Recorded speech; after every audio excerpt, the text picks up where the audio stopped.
Hello viewers, পুনৰবাৰ স্বাগতম জনাইছো স্মৃতি ক্ৰিয়েচনছলৈ। আজি মই আপোনালোকৰ বাবে লৈ আহিছো অন্য এটা ৰেচিপি। ইতিমধ্যে আপোনালোকে থাম্বনেল দেখিয়ে অনুমান কৰিব পাৰিছে যে গাহৰিৰ সৈতে ৰিলেটেড হ'ব এই ৰেচিপিটো। হয়, আপোনালোকে ঠিকই ভাবিছে।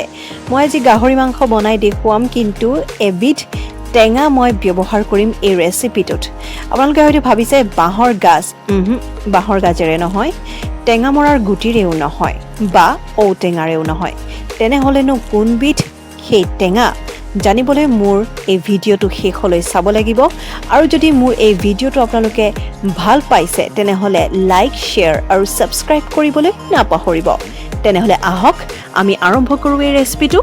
মই আধা কেজিমান গাহৰি মাংস লৈ লৈছোঁ, আৰু এয়া এনেদৰে এই গাহৰি মাংসবোৰ লোৱাৰ পাছত মই নিমখেৰে ধুই লৈছোঁ।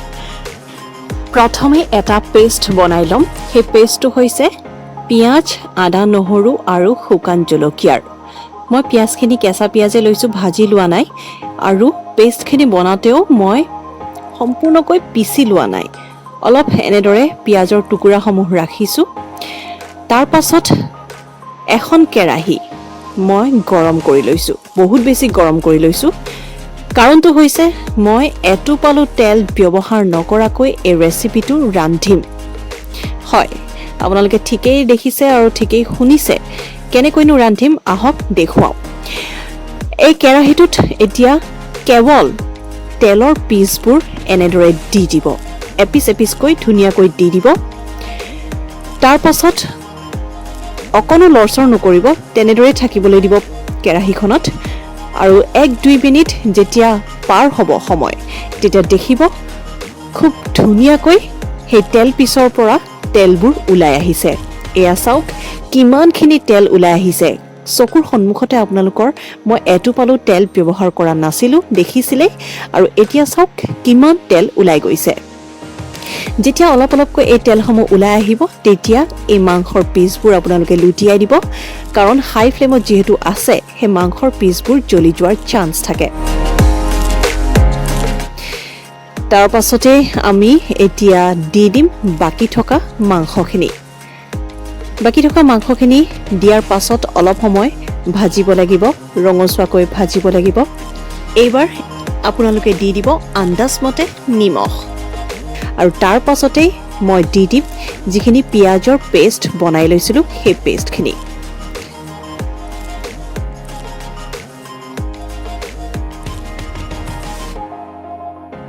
আৰু এনেদৰে পিঁয়াজৰ পেষ্টখিনি দিয়াৰ পাছত এইবাৰ দি দিছোঁ জিৰা গুড়ি আৰু জলকীয়াৰ গুড়ি।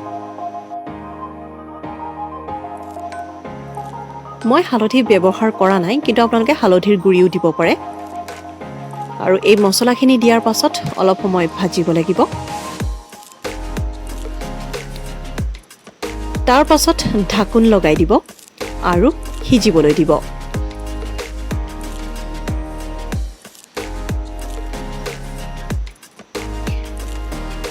আৰু এয়া চাওক খুব ধুনীয়া এটা কালাৰ আহিছে।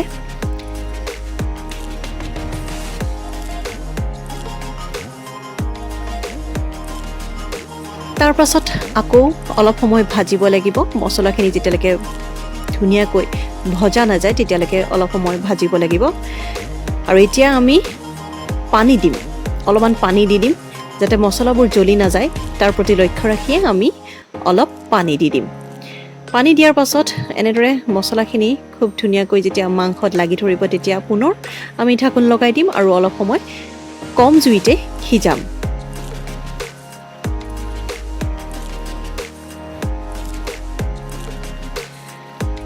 প্ৰায় 5 মিনিটৰ পাছত আমি মাজে মাজে চেক কৰি থাকিম। এয়া চাওক খুব ধুনীয়া এটা কালাৰ ওলাইছে, খুব ধুনীয়াকৈ তেলখিনিও ওলাই আহিছে, প্ৰায় সিজি গৈছে মাংসখিনি।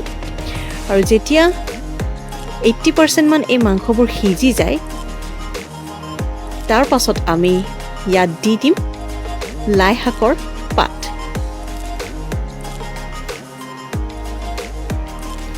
যিহেতু পাতবোৰ সৰু, সেইবাবে মই এনেদৰে লাই শাকৰ পাতবোৰ দি দিছোঁ। আপোনালোকে মিহি মিহিকৈ কাটিও দিব পাৰে। লাই শাকখিনি দিয়াৰ পাছত অলপ সময় ভাজিব লাগিব।